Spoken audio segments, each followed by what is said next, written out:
I wrote a book with Daniel Barrett called The Remembering Process. And Daniel's been my music producer for my singer-songwriter albums.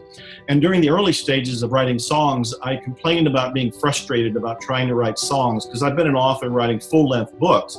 You know, when you're a songwriter, you have 3 minutes to tell your story.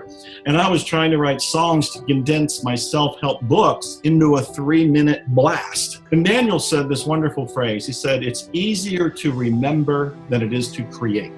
And I thought, what does that mean? It's easier to remember than it is to create. And that led to him explaining the remembering process.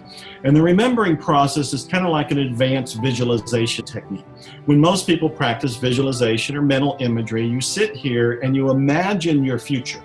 You imagine that your book's done, or your business is up and operating, or you're receiving checks from sales, or you're going out on a date with your soulmate, or whatever it happens to be for the various people that are watching. The remembering process is a way to go beyond the fulfillment of your dream in the future, past it, and then you remember back to it. So it's a little bit intricate to get this the first time around, but with traditional imagery or visualization, you sit here and you imagine that your donut shop is open now, and you are getting all kind of traffic there, and business is booming, and you're cashing checks, and everybody walks out with their coffee and their espresso and their cookies, and they're smiling. And you visualize that. That's wonderful. That's energizing. That's a great thing to plant in the universe, and it'll give you motivation and momentum.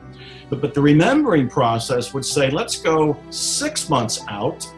Your business has already been up and running for 5 months, and you remember back to when it started, and you ask yourself, what are the various things you did to get it going?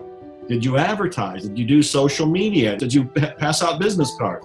And you kind of play with the idea of, how did I create that business that's already thriving?